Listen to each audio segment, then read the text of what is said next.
अस्सलाम वालेकुम स्टूडेंट्स। उम्मीद करता हूँ कि आप सब खैरियत से होंगे और ये जो टाइम आपको मिला है इस टाइम में आप अपने एग्ज़ाम की तैयारी बहुत अच्छी तरह से कर रहे होंगे। तो चलिए चलते हैं हम आज के टॉपिक की तरफ। आज का टॉपिक बहुत इम्पोर्टेंट है, लिहाजा इसको ध्यान से आप लोगों को समझना है और सुनना है। टॉपिक है हमारा आज का एब्सोल्यूट पोटेंशियल एनर्जी। हम आज के लेक्चर में देखेंगे कि एब्सोल्यूट पोटेंशियल एनर्जी होती क्या है और आप इसकी डेरिवेशन हम करेंगे और रिजल्ट लास्ट पे देखेंगे ये कैसे हम इसको किसी पोजीशन पे ग्रेविटेशनल फील्ड के अंदर किसी बॉडी की एब्सोल्यूट पोटेंशियल एनर्जी फाइंड कर सकते हैं। तो चलते हैं हम सबसे पहले इसकी डेफिनेशन की तरफ और फिर उसके बाद हम इसकी डेरिवेशन और एक्सप्लेन। जी स्टूडेंट्स, डेफिनेशन हमने लिख ली है एब्सोल्यूट पोटेंशियल एनर्जी की। Absolute potential energy of a body at a certain point is equal to the work done in displacing the object from that point to infinity। इनका आपने किसी body को एक specific point से उठाना है और एक उस पॉइंट तक ले जाना है जहां पे जाके फोर्स ऑफ ग्रेविटी जीरो हो जाए। तो उसको डिस्प्लेस करने में जितना वर्क होगा वो वर्क उस बॉडी की उस पॉइंट पे जहां से आप उसको उठा के लेके जा रहे हैं एब्सोल्यूट पोटेंशियल एनर्जी के इक्वल होगा। अगर हम इसको थोड़ा सा इस तरह से देखें कि ये हमारे पास लेट्स सपोज अर्थ है, this is earth, centre of earth. हमने यहां से एक बॉडी को उठाया, ठीक है, और इस पॉइंट तक लेके जा रहे हैं एक बॉडी जिसका मैस सपोज कर लें m है, स्मॉल m, उसको हमने यहां से उठाया और इस पॉइंट तक ले जा रहे हैं और ये वो पॉइंट है जहां पे फोर्स ऑफ ग्रेविटी आपकी जीरो होती है और हमने इस पॉइंट को पॉइंट n का नाम दिए, n का नाम दे दिए कि इंफिनिट पॉइंट है जहां पे फोर्स ऑफ ग्रेविटी जीरो हो जाए। अब इस पोजीशन पे इस बॉडी की एब्सोल्यूट पोटेंशियल एनर्जी उस वर्क के इक्वल है जो हमने इस बॉडी पे किया है जब इसको इस पोजीशन से उठा के इस पोजीशन तक लेके गए हैं। अब हमने वर्क कैलकुलेट करना है और वर्क कैलकुलेट करने का फॉर्मूला हमें पता है। हम थोड़ा सा उसको इस तरह से कर लेते हैं। हमें पता है कि वर्क W इक्वल होता है F डॉट डी। वर्क किसके इक्वल होता है? F डॉट डी के। अब इस फॉर्मूले की शर्त कभी आपको पता है कि हम कौन सी वो कंडीशन है जिसके अकॉर्डिंग ये फॉर्मूला वर्क कैलकुलेट करने के लिए हम अप्लाई कर सकते हैं। आपको याद होगा कि हमने कहा था कि यहां पे फोर्स कांस्टेंट है। फोर्स क्या है? कांस्टेंट। अब जब आप किसी बॉडी को ग्रेविटेशनल फील्ड के अंदर मूव करवाते हैं तो वहां पे जो वर्क होता है वो अर्थ की फोर्स ऑफ ग्रेविटी की वजह से होता है। और हमें ये भी पता है कि फोर्स ऑफ ग्रेविटी जो है, अर्थ की फोर्स ऑफ ग्रेविटी, इसका डिस्टेंस के स्क्वायर के साथ इनवर्स रिलेशन है। डिस्टेंस के स्क्वायर के साथ इसका इनवर्स रिलेशन। अब देखिए जब बॉडी यहां पे है तो उसका डिस्टेंस कुछ और है, जो जो आप उसको अपवर्ड मूव करवाएंगे डिस्टेंस बढ़ता जाएगा, फोर्स ऑफ ग्रेविटी कम होती जाएगी। इट मींस कि फोर्स ऑफ ग्रेविटी कांस्टेंट नहीं बल्कि वेरिएबल है। फिर आप डायरेक्ट ये फॉर्मूला अप्लाई नहीं कर सकते। क्यों नहीं कर सकते?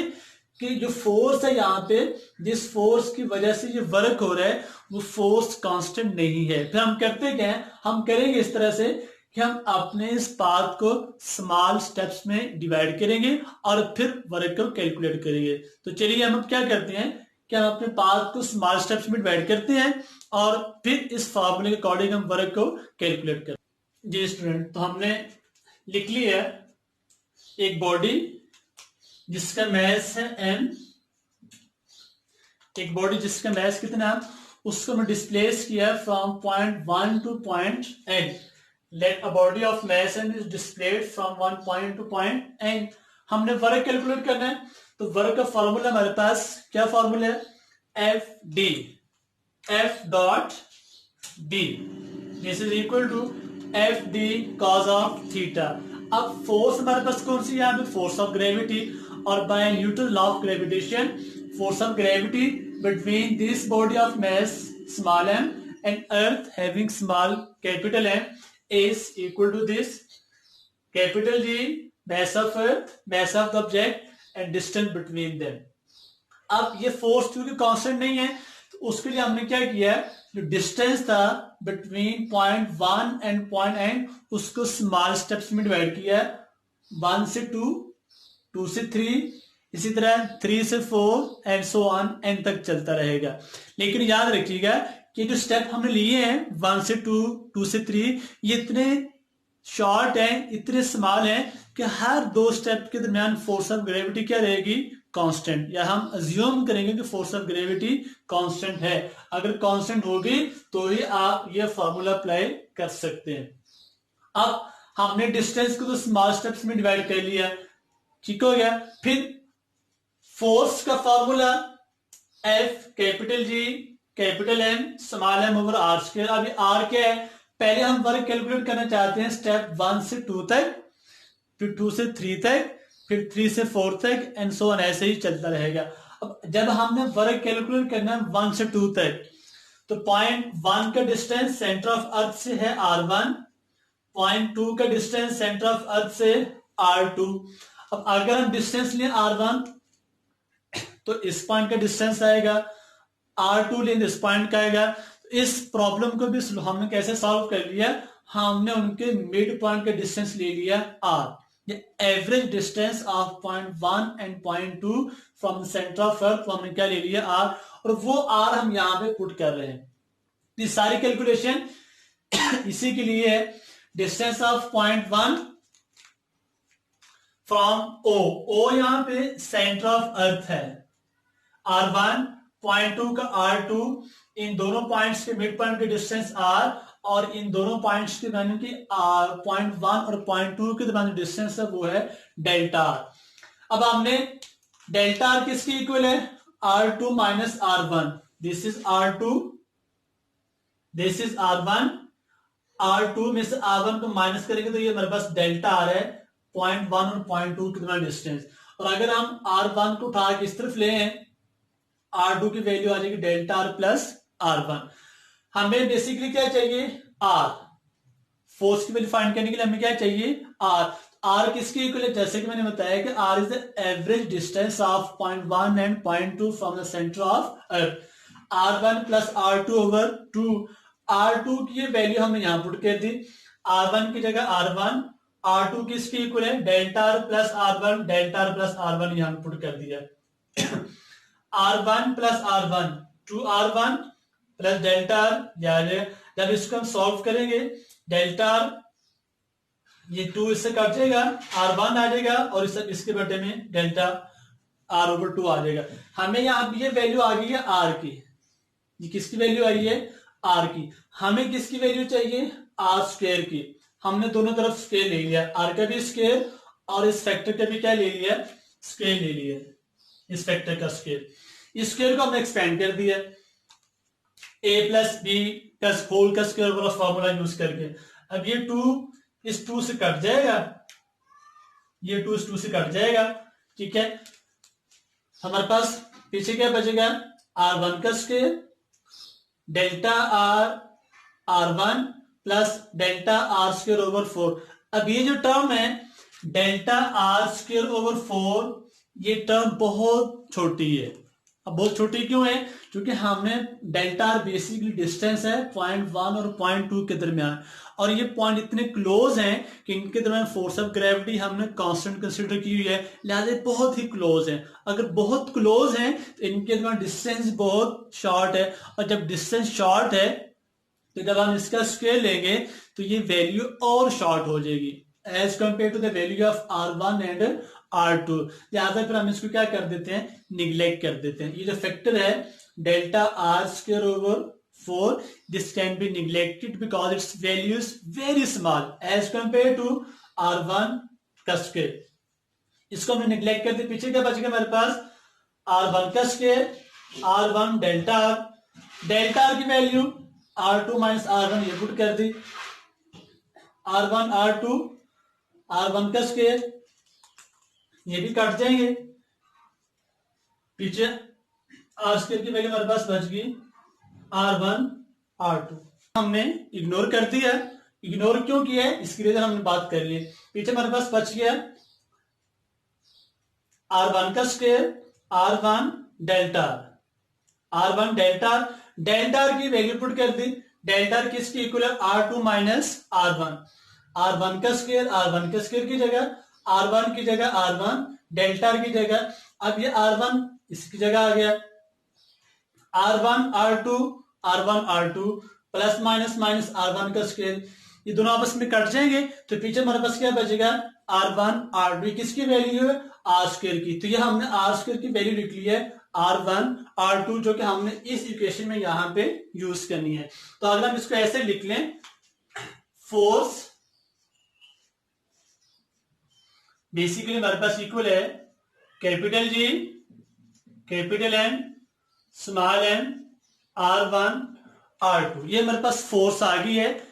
अब हम करेंगे क्या कि वर्क का डायरेक्ट ये वाला फॉर्मूला अप्लाई करके from point 1 to point 2 work calculate करेंगे, फिर 2 से 3, फिर 3 से 4 और बाद में तमाम वर्क का सम करें। अभी आपने याद क्या रखना है, फोर्स की वैल्यू या आपने याद रखनी है,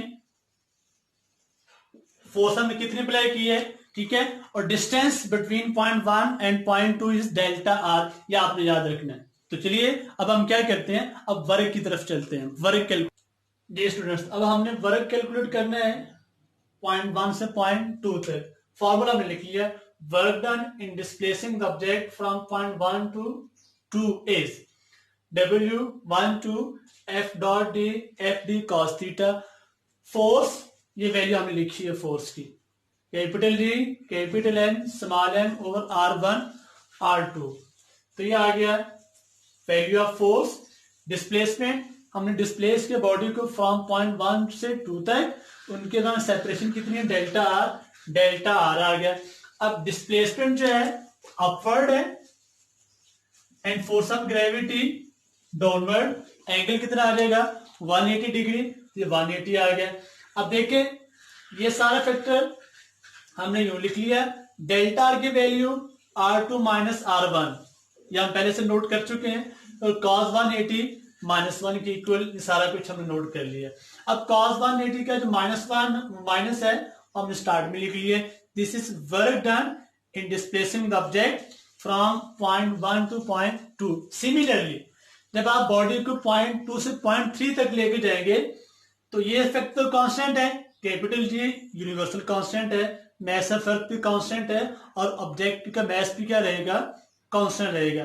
वेरिएशन किस में आएगी, डिस्टेंस पहले था 1 से 2 तक, फिर 2 से क्या हो जाएगा 3, जब 1 से 2 तक था R1 R2, जब 2 से 3 तक जाएगा R2 R3, सिमिलरली 3 से 4 तक R3 R4 and so on चलता जाएगा।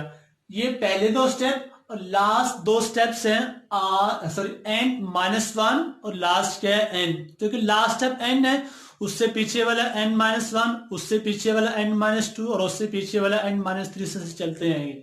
तो ये हमारे पास लास्ट स्टेप्स के दरम्यान वर्क है Wn-1 से n तक, ये माइनस का साइन यहाँ पे साथ आएगा इसके। अब टोटल वर्क के लिए हम क्या करेंगे, तमाम वर्क डन का सम ले लेंगे।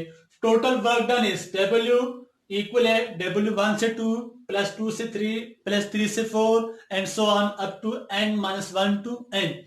अब अगर हम इन तमाम वर्क्स को देखें तो यहां पे एक फैक्टर कॉमन आ रहा है, वो कौन सा है, ये फैक्टर सब में कॉमन, ये फैक्टर सब में क्या है कॉमन, इसको हमने एक ही बार लिख लिया है, कैपिटल G कैपिटल M और स्मॉल n, क्योंकि कॉमन है इसको हमने एक बार लिख लिया। अब पीछे क्या बच गया, यहां बच गया 1 over R1 minus 1 over R2, ये हमने लिख लिया। सेकंड में क्या आ जाएगा 1 over R2 minus 1 over R3, 1 over R2 ये प्लस का R3 माइनस का ये लिख लिया, एंड सो ऑन सारे लिख लिए। अब यहां पे अगर हम देखें तो ये 1 ओवर R2 माइनस का ये प्लस का कट गए, ये 1 ओवर R3 माइनस के इसके आगे 1 ओवर R3 प्लस का आएगा, एंड सो ऑन चलते चलते ये सारे कट जाएंगे। ये 1 ओवर Rn-1 प्लस के, इससे पीछे एक 1 ओवर Rn-1 है वो माइनस का होगा, वो कट जाएंगे सारे। हमारे पास फर्स्ट और लास्ट टर्म बच के पीछे। अब हमने डेफिनेशन में कहा था कि जब हम बॉडी को डिस्प्लेस करते हैं फ्रॉम पॉइंट 1 टू n, और n कहां पे होता है इन्फिनिटी पे, जहां पे फोर्स ऑफ ग्रेविटी 0 हो जाए। अगर आपका पॉइंट एन इंफिनिटी पे है तो आर एन का डिस्टेंस क्या हो जाएगा, इंफिनिट, और 1/इंफिनिटी किसके इक्वल होता है, 0 के। अगर मैं यहां 0 पुट कर दूं तो ये तो फैक्टर वैसे के वैसे आ जाएगा। अब ये R1 हमने पॉइंट फिक्स किया हुआ 1 उसका डिस्टेंस, अगर हम पॉइंट जनरल ले लें, कोई भी पॉइंट किसी भी जगह पे उसका डिस्टेंस हम R कह लें, तो ये हमारे पास R1 की जगह R आ जाएगा। और ये वर्क डन जो है यही किसके इक्वल होता है, एब्सोल्यूट पोटेंशियल एनर्जी के। अब यहां पे एक दो चीजें समझने वाली हैं। पहले तो ये कह लें, अगर हम सपोज करें कि बॉडी जो है वो सरफेस ऑफ अर्थ पे है, at surface of earth, at surface of earth, ये जो स्मॉल आर है this will be equal to capital R. तो फिर हमारे पास absolute potential energy minus capital G capital N small m over r के इक्वल आ जाएगी। ये हमारे पास फॉर्मूला है अगर बॉडी को आप डिस्प्लेस करें फ्रॉम द सरफेस ऑफ अर्थ। अब यहां पे एक चीज, वक्ती तौर पे हम इस नेगेटिव साइन को इग्नोर करते हैं, इस नेगेटिव साइन को हम क्या करते हैं, इग्नोर। अब देखें जब वैल्यू ऑफ आर बढ़ेगी तो ये ओवरऑल फैक्टर जो है इसकी वैल्यू कम होती जाएगी। आर जब बढ़ेगा, वैल्यू ऑफ आर बढ़ेगी, इस पूरे फैक्टर की वैल्यू कम होगी। अब पूरे फैक्टर की वैल्यू कम होने की वजह से यू की वैल्यू कम होनी चाहिए, लेकिन साथ माइनस का साइन है। हमें पता है कि -3, -2, -1, इनमें से ये वैल्यू ज्यादा है, ये कम है और ये सबसे कम है। इसी तरह जब आर बढ़ेगा तो इस नेगेटिव साइन की वजह से इस फैक्टर की वैल्यू इंक्रीज करेगी, as result absolute potential energy भी इंक्रीज करेगी। हालांकि अगर ये नेगेटिव साइन ना होता तो आर के बढ़ने से वैल्यू ऑफ यू कम होनी थी, लेकिन नेगेटिव साइन यहां पे शो क्या करता है कि अर्थ की जो अट्रैक्शन की फोर्स है ये उसको शो कर रहा है कि फोर्स जो है that is a attractive force.